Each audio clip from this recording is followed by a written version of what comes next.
Thanks for joining us. So we're continuing along with the Four Immeasurables, and today we're looking into sympathetic joy or mudita.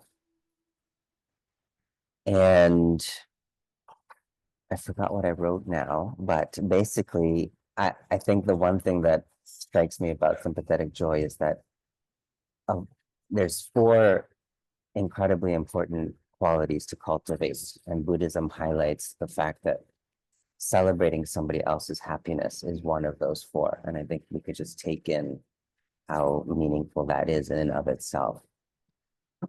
And then we're going to learn about why that is so important from Phuntsok today. But just the fact that it's one of the four is incredible and should be, cause some pause and contemplation for all of us. So with that, I'll pass it over to Phuntsok's wisdom and teachings from Tibetan Buddhist practices, as usual. And just a reminder about donations, of course, and hopefully one day this will be up on YouTube too, so you can share it with your friends. Okay. Well, thank you very much, Nizam. That's wonderful. Thank you. So let's begin the way we usually begin, with a small meditation.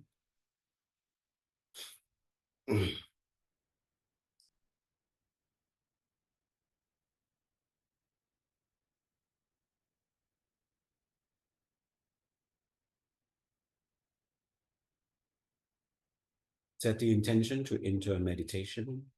Allow the different dimensions of you to present themselves according to their understanding of what meditation is. So there's no need to impose a view of meditation onto your system, but rather just have that general sense of I'm going to meditate, and allow unconsciously, subconsciously, and all the different dimensions to be able to immediately participate according to their own understanding.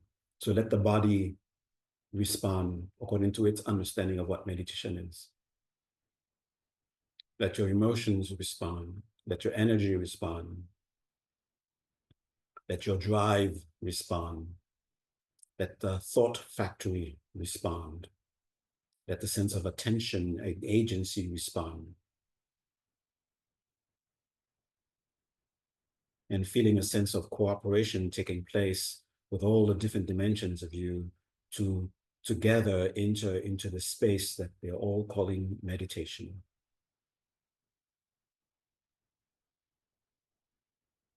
And gently bring attention to the body, being aware of the signs that the body is responding cooperatively.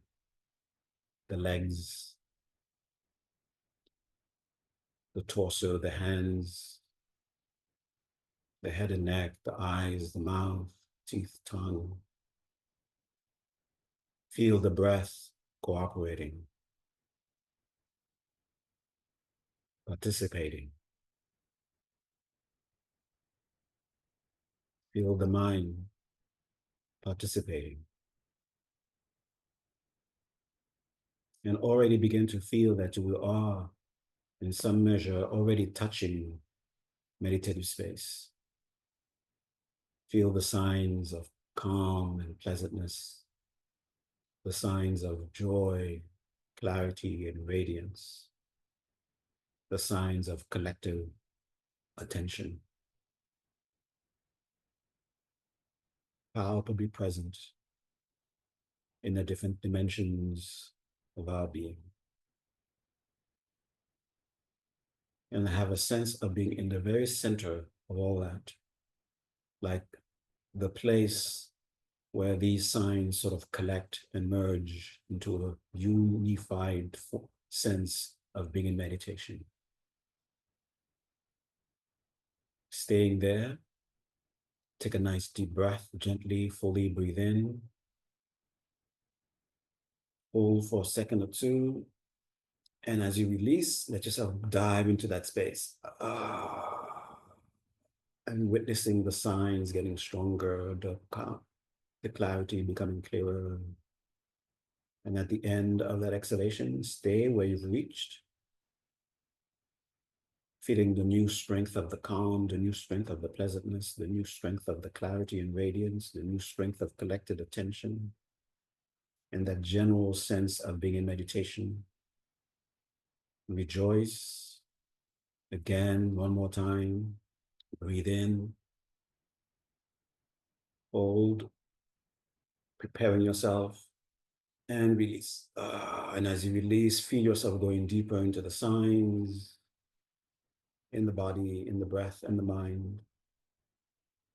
Stay there at the end of the exhalation, rejoicing, witnessing the new calm, the new pleasantness, witnessing the new clarity and radiance, the new collectedness, and that new synergistic sense of being in meditation. And one last time, gently, fully through the nose, breathe in. Hold, staying in that depth, getting ready to go even deeper. Release.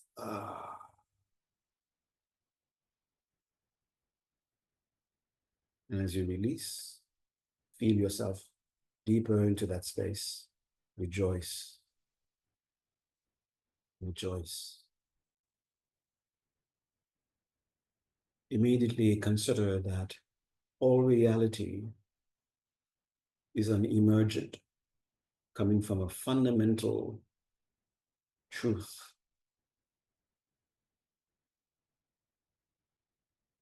Either the experience that we have directly points to that fundamental truth, or the experience that we have is in a way a non-pointing or a backwards pointing to that fundamental truth.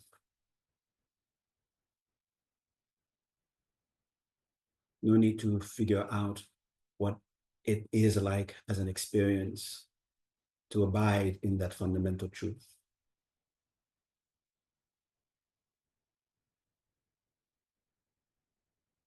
Just keep that in mind. And remembering there are experiences that directly point to this fundamental truth. Allow an expression of that to emerge and feel its presence arising from that fundamental truth, which is this, like the space around you. And the space itself sends forth an expression that directly points to fundamental truth. And it appears to you as someone that you know when you talk to them, or when you read about them, when you listen to them. They seem to have that sense of pointing to fundamental truth, pointing to something very meaningful, and feel them as a very bright presence. But it's not the person itself, but rather what the person is able to direct you to. So don't stare at the finger pointing to the moon, but be amazed at the moon. Appreciate the finger pointing. So appreciate the presence, but keep in mind it is pointing to something more fundamental, something very meaningful to you. And out of deep reverence for both, for what is being pointed to and for the one pointing, express a deep sense of respect. And as you feel that deep sense of respect, release, let go. Go deeper into the calm, deeper into the pleasantness, deeper into the clarity and radiance, deeper into collective attention.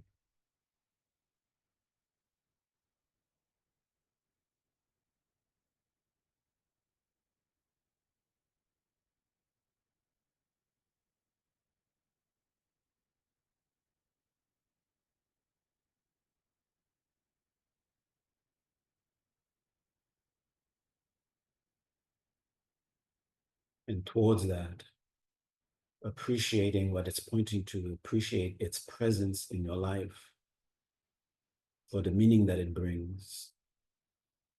You express deep gratitude.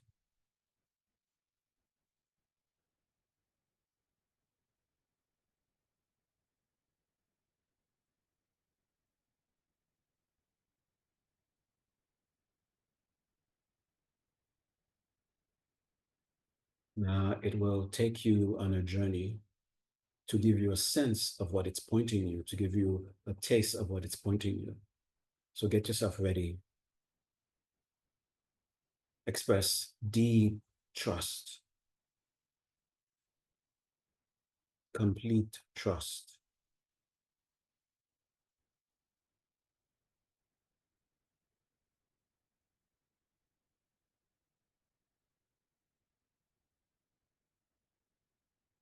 And it begins to shrink in its appearance. But it wants you to know that it is not shrinking, but rather expanding. But it looks like it's shrinking. What is actually expanding is that fundamental truth. That very space that you're beginning to observe, don't think of it as lack of experience, but rather the potential for experience is expanding.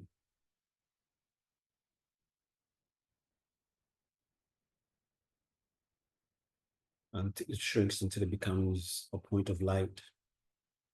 So you're no longer focusing on the appearance, but you are still connected.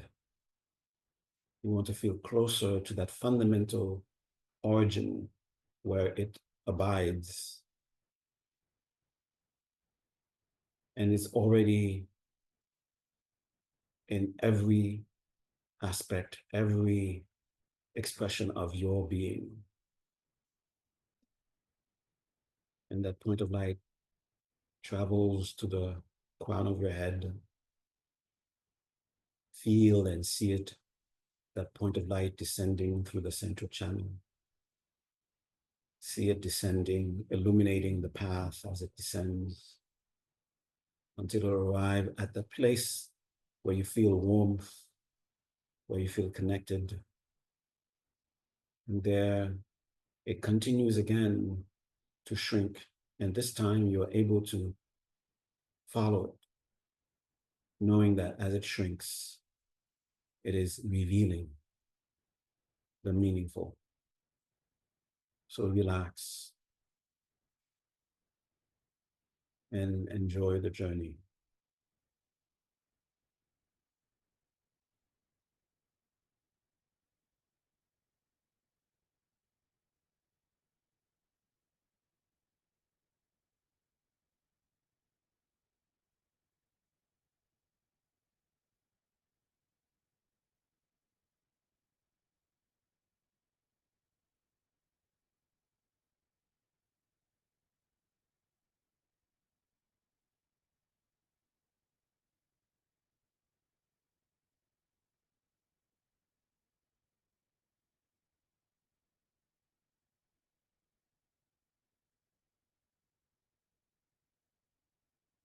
When you feel it is shrinking too small and you can't sort of keep up, you can't stay connected to that, what is being revealed, it stops. And with that same size, it comes to your capacity to perceive it closer. Remaining the same size, comes to you, comes closer and closer. And what you see as you look at that tiny point of light is the entire universe.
Let your mind, let your heart accept this impossibility. A tiny point, and yet the entire universe.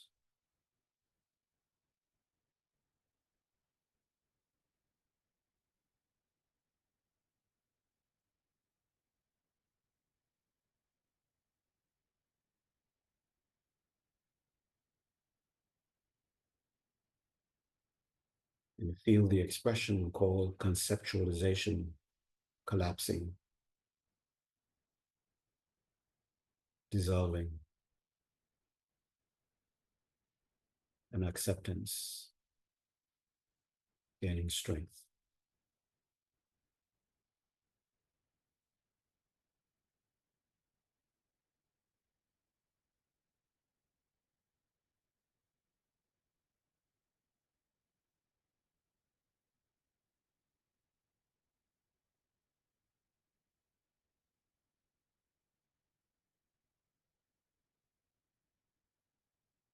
And reorient yourself. Feel yourself again in meditation, the different dimensions cooperating. That guide pointing to a meaningful experience. Feeling grateful and ready. Take a nice deep breath. Hold and release. And as you release, deliberately, consciously reconnect with your immediate surroundings to the sense of touch, the sense of hearing, and the sense of sight.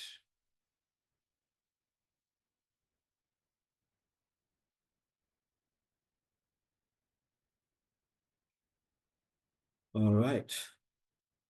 I did mention some time ago that meditation will get less and less elaborate. So bear with the lack of elaboration. Okay. All right. So we're talking about the four immeasurables, very fundamental. And I love the way there's this teacher in the Theravadan tradition that says that when we fully develop these four immeasurables, we are then becoming truly human beings. So when you consider these four immeasurables, don't think of them as simply as a side practice, because they seem to be presented that way, as a side practice, something to do if you're bored, something to do if some other practice is not strong enough. But rather consider them to be the life of the practice, consider them to be the life, not just the life of practice, but the life of living, the life of being a human being. So this is what we are trying to do.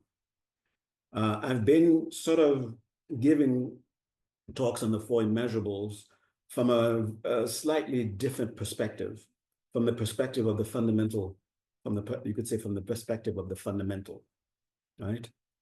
So we've already covered immeasurable love, immeasurable compassion. Now the next one to cover is immeasurable sympathetic joy. That's a very mouthful way of saying mudita. Yeah. So let's dive into what is sympathetic joy. And again, I'm going to go back and take that fundamental perspective, the perspective, the fundamental nature of reality as a starting point to understand sympathetic joy. Sympathetic joy is basically taking joy in others' happiness, taking joy in other people's success. I remember there was a student of mine from quite a while ago, who was having some difficulties sleeping. And after the teaching that on sympathetic joy, she started to go to sleep by repeating, "May so and so be happy," and recalling the people that she knows may so-and-so be happy, and then think about the happiness that so-and-so would like to experience, and taking joy in whatever success they may have, taking joy in whatever happiness that they may already have, and then wishing them to continue to stay in the happiness. And she said after doing this for a few nights, she was able to sleep. And now it's a ritual for her to go to sleep that way. Go to sleep thinking, having holy sympathetic joy about other people, about other people's successes, about other people's happiness, about other people's joy. And really, really feeling a sense of, it just gives you a deep sense of connection when now we're going to slightly make that shift into that new the perspective of fundamental reality. So that when we starting from exactly where we are at the moment, where, let's say, for example, if you're like me, you are not experiencing a way of existence called being enlightened, okay? And you're just looking at your experiences. Objects appear in an environment, and there seems to be parts that belongs to what you might call me, and then parts that belongs to what we call other, whether other is another being or the other is another object. And there seems to be similarities, like there seem to be objects connected to my continuum, just like there are objects out in my environment. And there are others that seems to be very similar to me, like they also have a subjective part to them. They are making expressions that I make. And I'm assuming that they are beings like me. I'm assuming that they have a subjective experience also. All this is just, at the moment, just assumptions. And when we are making these assumptions, there is a sense that a level of certainty, a level of not acknowledging that what I'm doing is actually just making assumptions. I'm not directly knowing. When I'm looking at something, there seems to be something that appears to me, and I just assume that there is something that is actually appearing. Right? And going beyond that, I don't go beyond that. But there is something about my experience with my assumptions where I want to have certain experiences, and at the same time, I'm not able to see myself having the experiences that I want. Okay, and mixed with that, sometimes I do certain actions because there is this sort of conviction that there will be a result to my action, there will be a consequence to my action. So I act a certain way with the hope and with the assumption that my action will lead to an experience that I want, will lead to an outcome that I want, and that outcome will be what I want to experience. Okay. So so far, I'm witnessing myself actually seemingly able to make changes, seemingly able to make actions, seemingly able to witness consequences to my actions. And what I'm trying to do, I'm trying to tweak my actions in such a way, or maybe if I should act this way, maybe I should not act this way, because of experiences that I've had where acting this way or not acting a certain way give rise to some experiences that I want to continue and some experiences that I do no longer want to have.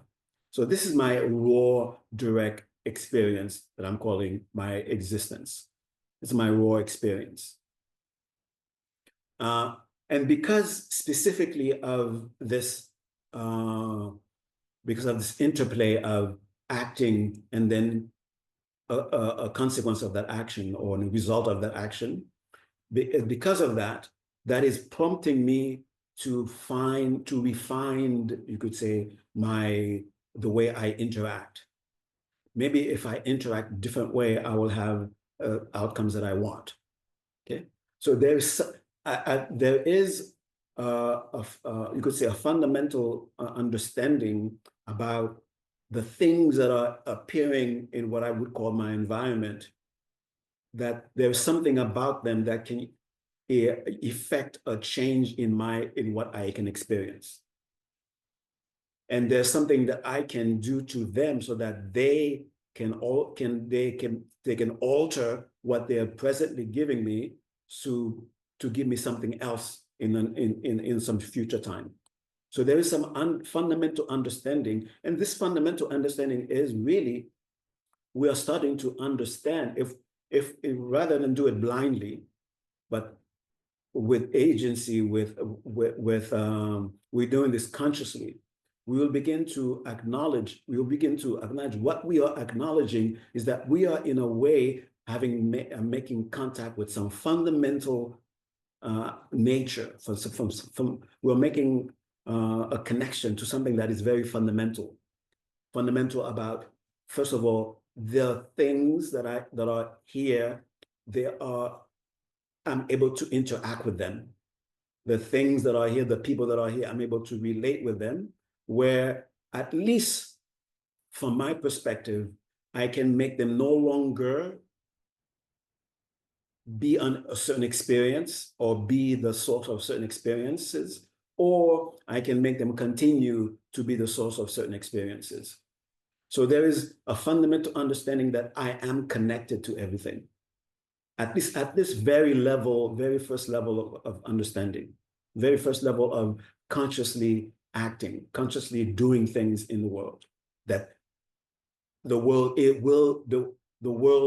is by its nature able to respond to me, and I'm by my nature able to respond to the world. We're able to interact.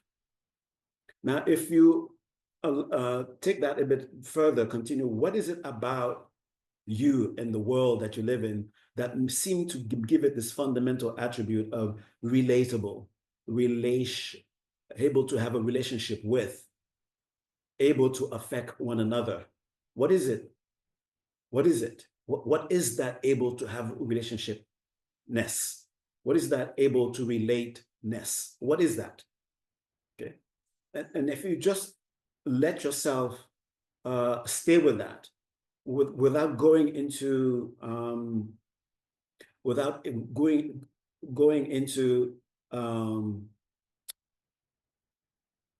imagination of what it could be, of what it should be, but rather continue to stay exactly where you are, right? The answers you're looking for is exactly where you are asking the question. It is not beyond, it's not anywhere else. It is right here. And this is where this very fact of objects and people being able to relate, what makes it possible for them to relate is this fundamental connection. We will begin to say there's a fundamental connection. We affect each other.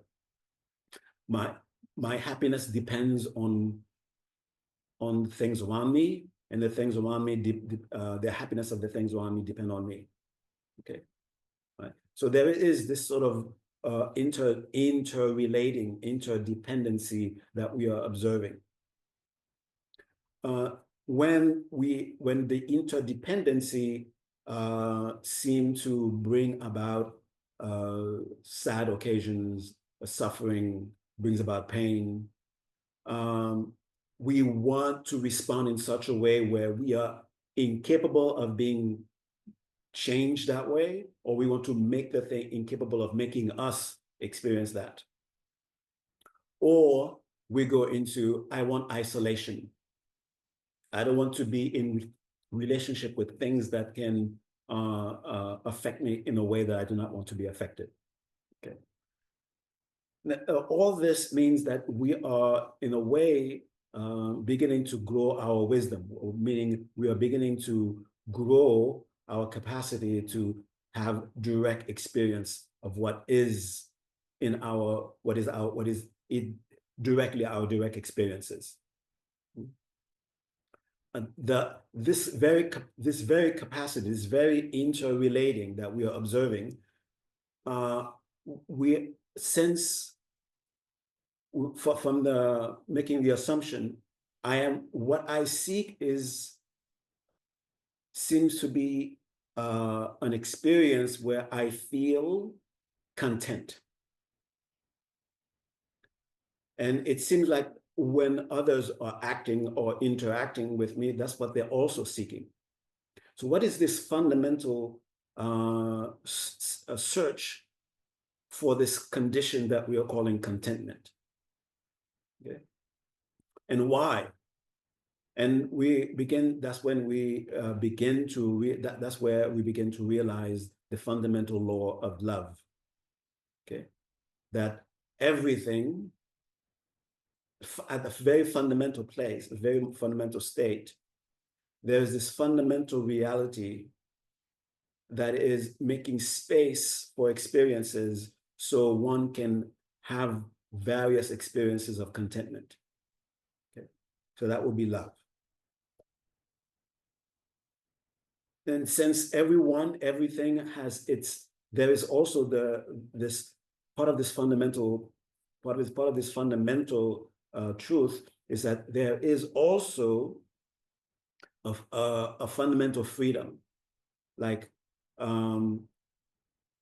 everything,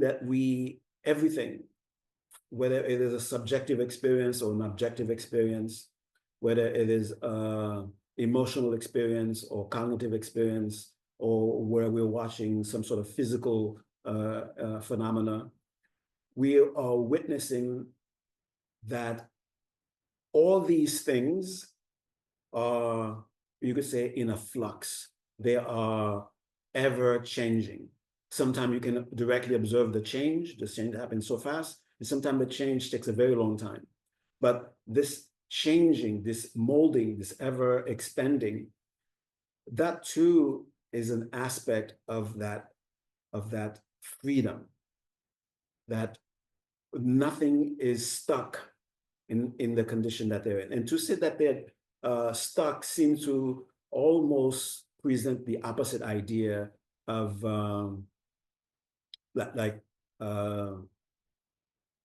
something imposing a state to another, like an outside agency imposing something, like almost as if you don't want to change, but here you are changing anyway. Okay. And stuckness would mean that somehow we want to change, and yet we find ourselves not changing. So stuckness is just an appearance of change. It is a change that is appearing as an experience that we can label being stuck. But it is not in itself what being stuck is presenting itself to be. Because even the appearance of being stuck, like a rock, just staying as a rock for a very long time, is constantly changing, but it seems to have the appearance of not changing. Okay. So that means at the very fundamental level, maybe that means by fundamental, I mean you cannot escape it. That is just the way reality is. If the very fabric, the very experience that we call reality, that's what we are basically observing. That's what we are basically experiencing, that we call in reality, this constant change, which is constant freedom, perfect freedom, where we can move in any direction towards suffering, direction away from suffering. Okay. And there is this sort of like a space of allowing this to take place. And not because I'm going to give it somewhat of a personal, almost like a personification. Okay. It's not that the universe as an agency is saying you go and try suffering if you want to. From that very fundamental space, there isn't really suffering, but only from only speaking from that fundamental space. Not that suffering doesn't exist, but from that fundamental space, there is no suffering. You could be, because from that fundamental space, there's only that fundamental space. There isn't anything else but the fundamental space. But as expressions of freedom, there are expressions that are experienced as suffering. There are experiences, there are expressions that are experienced as non-suffering, okay? But at the very fundamental space, there's the freedom for all expressions, okay? So that fundamental space that allows for everything, that is love. Now, since all expressions are seeking abiding in their own nature, all expressions are seeking abiding in their own nature. That is seeking happiness, seeking contentment. And that very search, seeking contentment, there's a recognition that the direction that one may go, one may not find what they really, they may not find this fundamental, they may not find the contentment. So now there is, you could say, another force, another expression from that fundamental, that is being able to direct one, being able to direct towards that contentment. So be able to direct one rightly, correctly, so that they will end up exactly in that, abiding in their own nature, which is experienced as contentment and happiness. That force, that's compassion. So that's a very long, very weird review of what we did last time, even though it doesn't sound like, wait a minute, that's what he said last time? Okay, all right. So now we have to keep this in mind, right? So there's this fundamental urge to abide in one's own nature, which is experienced as happiness, and that comes from love. But freedom allows us to have experiences that are not contentment, that are distance from fundamental nature. And being able to address that, to correct that force is compassion. Now, to be able to abide in that when there is the possibility of loss, another force, you could say, comes up, and that is sympathetic joy. Finally, we are at our topic. Sympathetic joy. So sympathetic joy is, in a deep essence, is an acknowledgement of a return. It's a deep acknowledgement, someone has returned to their fundamental nature. And because of this deep connection that we have,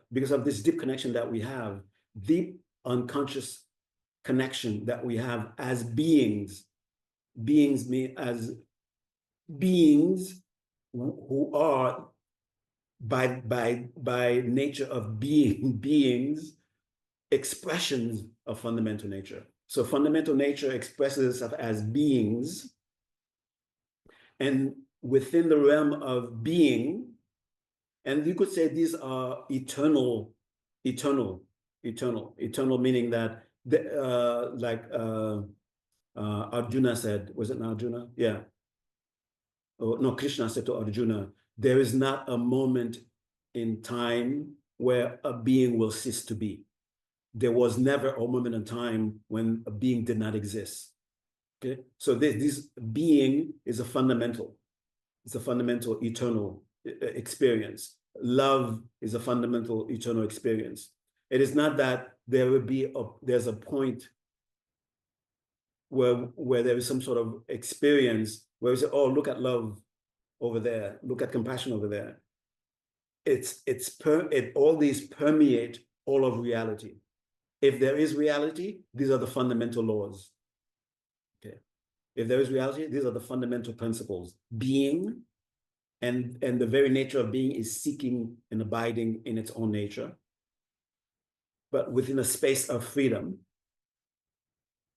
Now, when other beings are not connected, there is a fundamental knowing of this. There's a fundamental knowing of this. And when these beings are not connected to their nature, or very far from their nature, so basically they are far from us. They are far at the level of being. They are far from us. They are distant from us. And just like in a very relative way of speaking, when someone who's dear to you is far from you, there's a sense of missing them. There's a sense of experiencing disconnect. There's a sense of not experiencing contentment because their presence is no longer felt. So there's a very fundamental thing taking place where you could say, I'm throwing samsara and nirvana into this, okay? What samsara is the experience where beings experience distance from fundamental nature, from fundamental nature. The very fact that beings are having this experience called samsaric experience, for those who are connected, they are able to feel almost like a tug or pull in the fabric of love, that something is not quite right. And for those who are, you could say, spiritually more advanced, they feel an urgency to bring up, so almost like if someone is someone who is dear to you has moved away, and then you take action to move closer to them. They don't have to acknowledge your presence, but you see you bring yourself to their presence. Through this, through our own spiritual work, through our own spiritual journey, you could say, we are, there is this or sense of discord taking place in the fabric of reality. There are so many beings not experiencing, not abiding in their true nature, and that itself prompts those who are spiritual to activate compassion, to align themselves with the force of nature called compassion, so that they can stay connected, so that they can redirect those who are seeking to abide in their true nature, while seeking to be happy, or unfortunately because of misunderstanding, taking themselves distant from that. So compassion connects us to them. So when we see any sign that they've made any connection, when we see that they've made any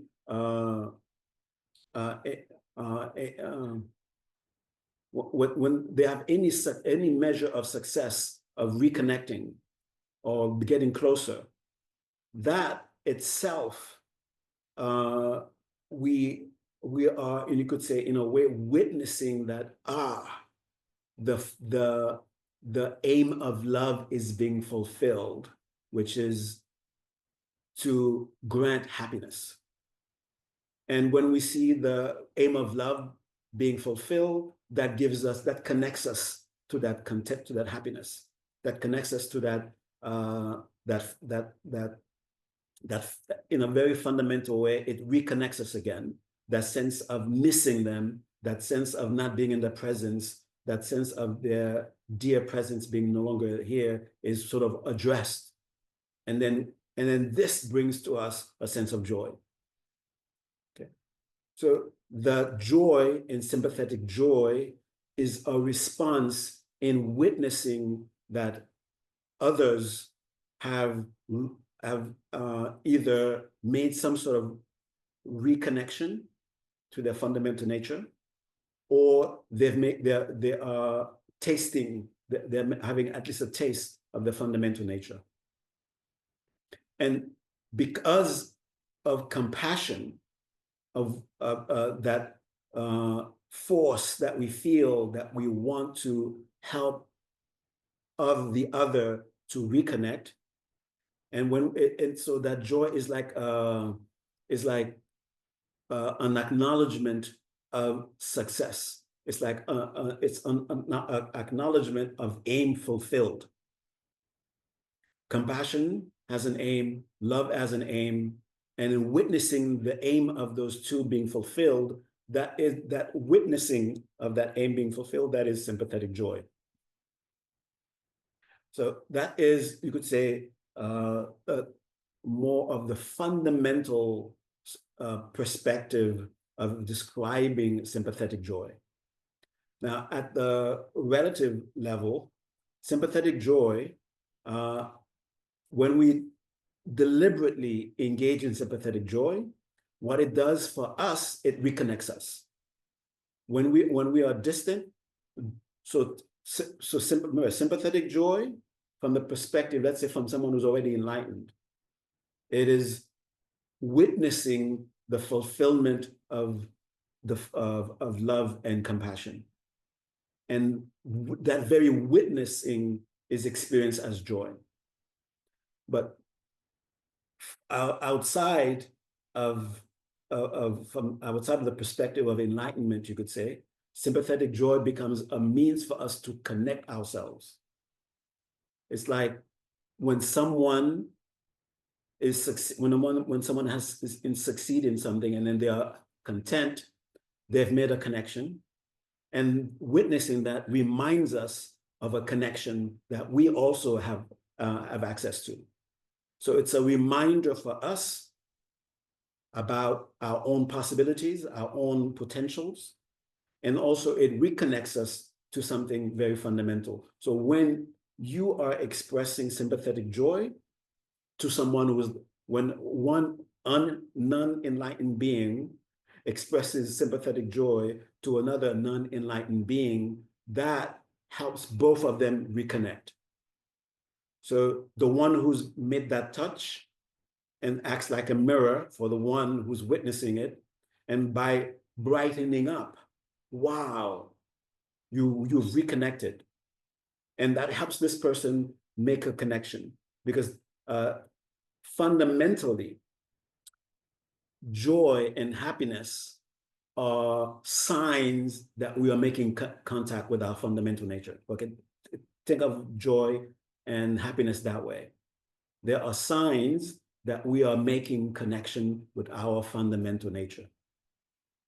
Okay, that's why everyone seeks it in however they can find it, because everyone is desperately seeking themselves, seeking their true, authentic identity.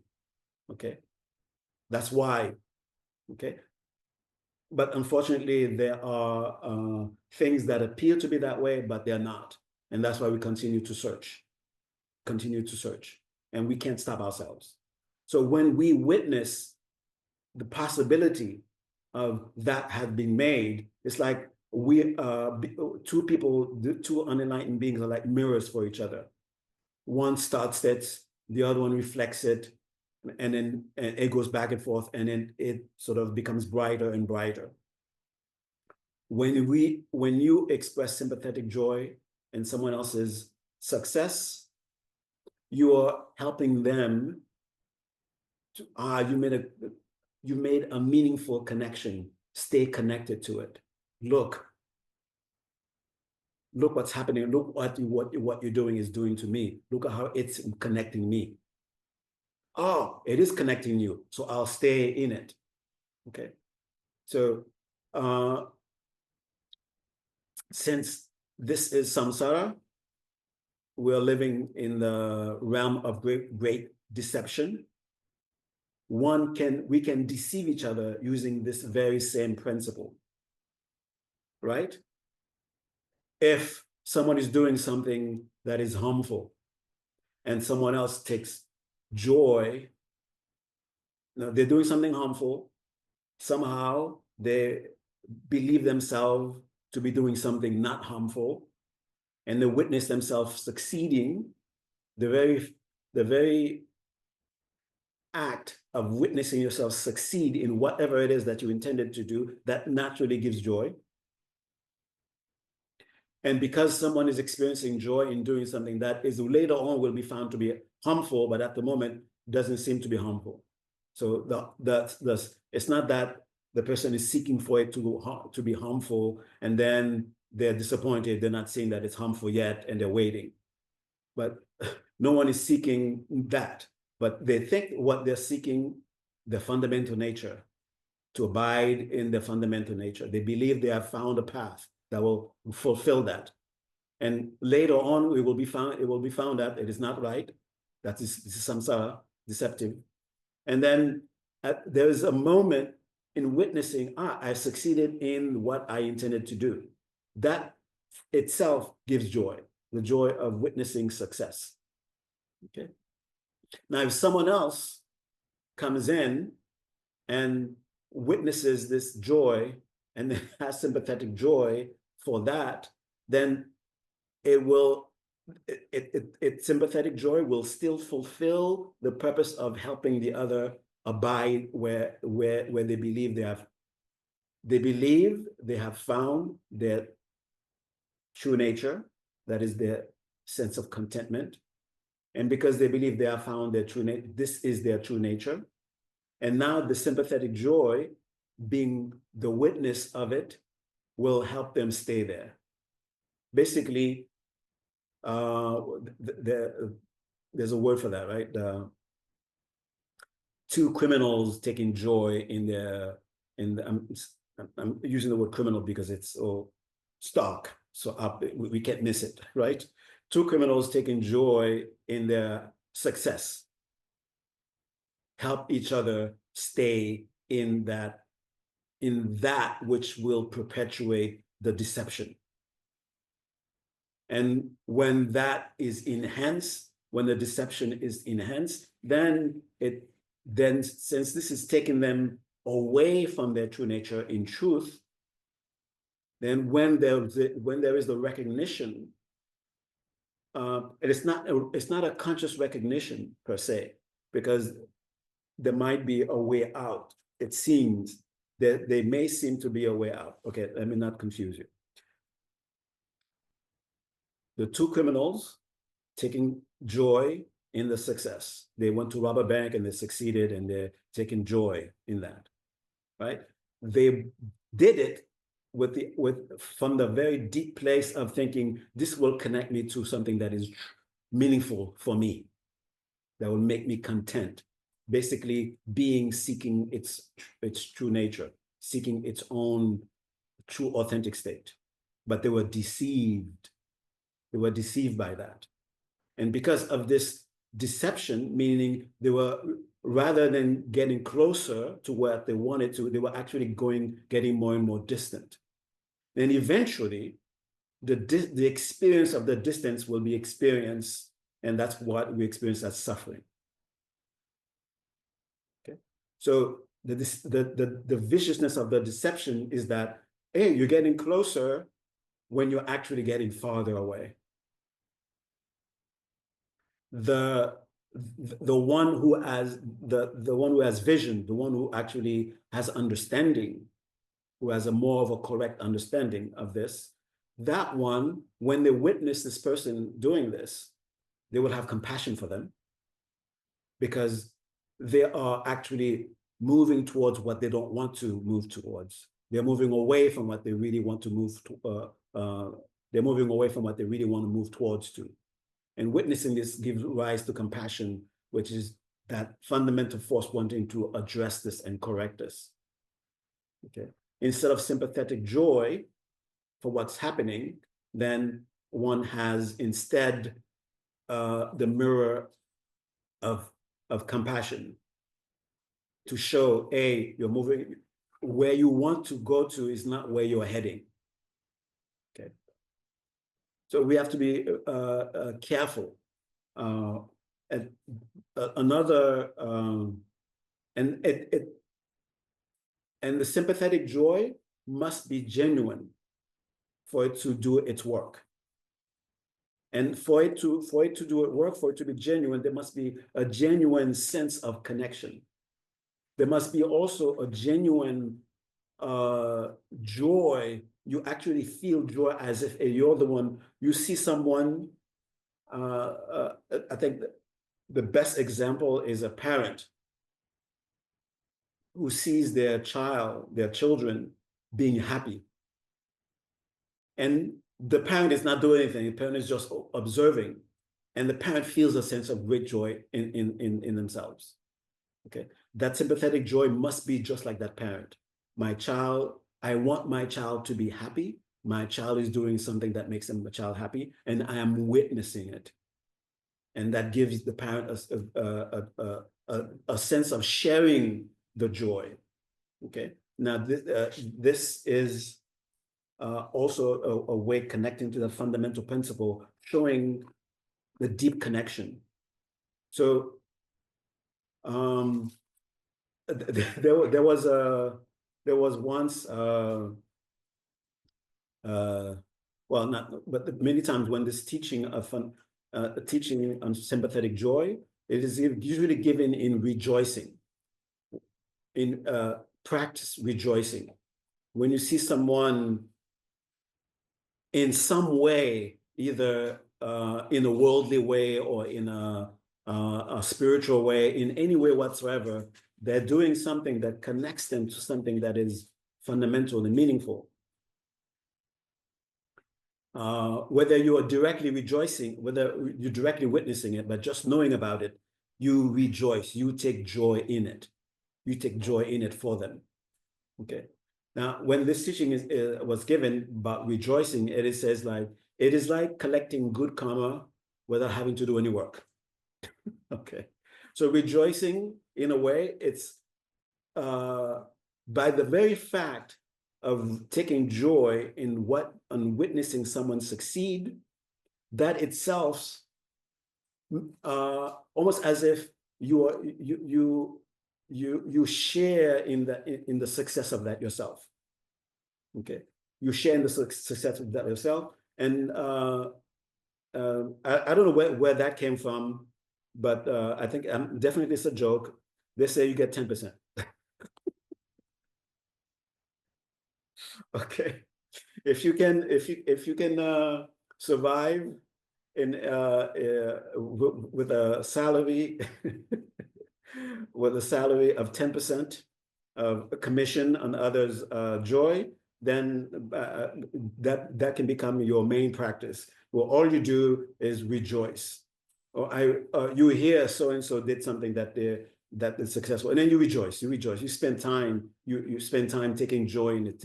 Spend time talking about it. How wonderful it is. How wonderful it is. How wonderful it is that so and so has succeeded. How wonderful so and so's child has achieved that and this. How wonderful those two wanted to have this, and then they have it. How wonderful that they're happy. How wonderful that everything that you hear about, that you witnessed, then you take great joy in it, and that itself gives you connection to that same energy that is being generated, that is being made into potential for future closeness to your true nature. The way that sympathetic joy is practiced, it is to simply take this as a guide. It doesn't have to be like you have to always say those words, but take these words as a guide. How wonderful it is that so-and-so is, and you mentioned the success. And in whatever ways, whatever words that you can use that will actually bring about that experience, then you yourself use those words. And you keep, if you feel jealous about something, I realize quite early that I'm a very jealous person when it came to my teacher. When I saw my teacher giving someone else more, what seems to be more attention than me, I felt a bit jealous. So, and I would, when you feel that jealousy, it doesn't feel good. But there it is anyway. I'm suffering because I'm witnessing someone else achieving something that I would like to achieve, to get. Okay, so so the way I counter this was to really think about, oh, this person must be happy that they have this, because it's something that I would like to have. And then somehow work my way to say, oh, I'm happy that this person has this. Okay. If you're able to bring this up and replace that sense of jealousy, that sense of witnessing another having happiness, and then that's making you unwell, the way to deal with it is to deliberately transform that, where you are indeed happy that they have something that you, even though it's something that you would like to experience and you're not experiencing it yet, and witnessing another experiencing it, the tendency is to have jealousy. So the thing to do is to immediately try to change it. You may not succeed immediately, but at least begin the practice. Believe me, I did not succeed immediately. And it wasn't like the first day I tried it and then boom, wow, I'm happy for that person. No, I was unhappy for quite some time. Okay. But later on, the beautiful thing is that you almost without knowing, almost without deliberately, you're witnessing the same thing, and then instead you're happy. And that comes from the practice of deliberately, when any sign of jealousy or anything connected to jealousy is coming up, let that remind you, oh, I should practice it. This is a reminder to practice sympathetic joy. This is a reminder to practice rejoicing, and deliberately rejoice. And then what are you doing? You're making yourself happy. At least you're making yourself happy, and using some at the expense of someone else. Well, using someone else's happiness to make yourself happy. Okay, and the universe allows it. It's called sympathetic joy. Okay, it even encourages us. Okay, so practice that, and remember what makes it fundamental. If it becomes too emotional, too disconnected, remember the fundamental nature of it. Okay. All right.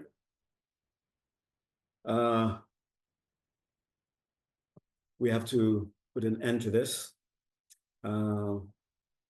We have any questions? Yes. Hi, Phuntsok. I wanted to ask you about desire and delusion in relationship to sympathetic joy. When you desire something or someone, or you have a delusional belief in something being good, feels good, and your mind thinks it's good, and your body thinks it's good, but it's not good, and you don't know till later.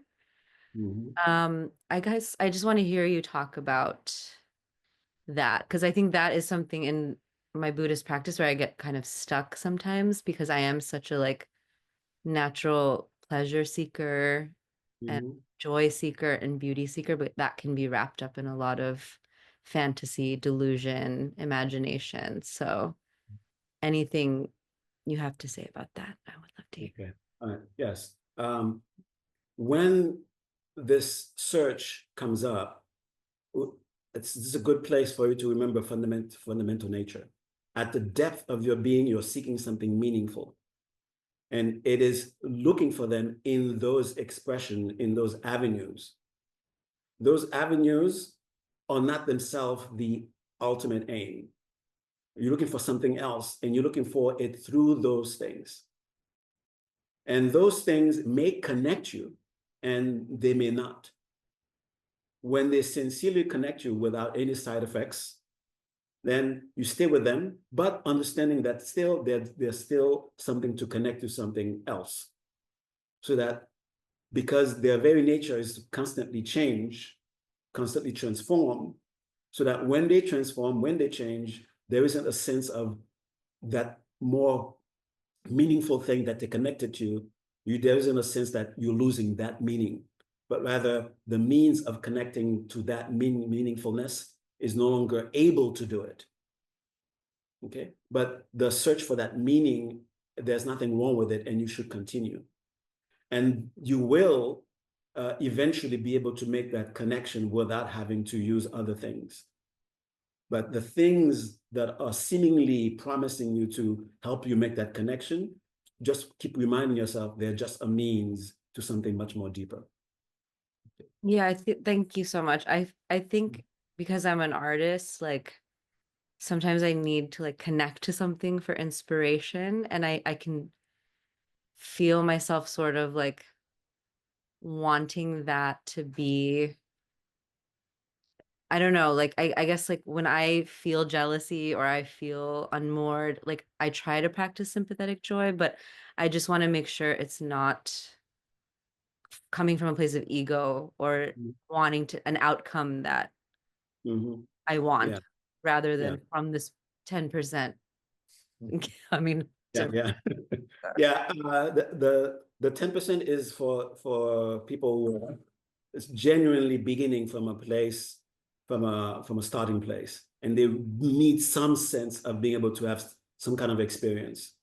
So they right. motivate themselves with the 10%. But like I said, the 10% is not written anywhere. It's just somehow it came out that you get 10%, but it's just a way to get people get started. The main thing is whenever you witness someone having having achieved something that makes them happy, it should be a moment for us to feel happy for them. If we are not experiencing that, then we have to address that within ourselves. And one way of sort of almost curing it, that immediate response, is to deliberately practice the sympathetic joy. And when it is a difficult object to practice sympathetic joy with, then we use tricks. Oh, I get 10%. Yeah, at least I get 10%. You're not giving me any, but I'm going to take 10%, whether you want it or not. So, you do trick your mind just to get your mind so that it can actually get to that place where it will be a spontaneous experience. Okay. Yeah. Thank you. You're welcome. Thank you. Can I also quickly ask Phuntsok, or I feel like, do you have to run? Should we end right now? Yes, I have to run. Okay, let's run. I'll ask you later. Okay, thank you. Yeah. Thank you very much, everyone. Just a very, very, very, very, very short, brief meditation to conclude. Feel the energy that we all brought together and shared here, and see it as a bright light, able to bring happiness and joy everywhere. And with our sense of oneness, our individual energy, our individual joy combine into a one experience, and see it expand throughout the world, bringing a sense of connection to the true joy, true happiness, so that delusions, the darkness of delusion, become extinguished, and the light of joy replaces it. And we no longer see each other as objects worthy of us needing to harm them or needing to protect ourselves from.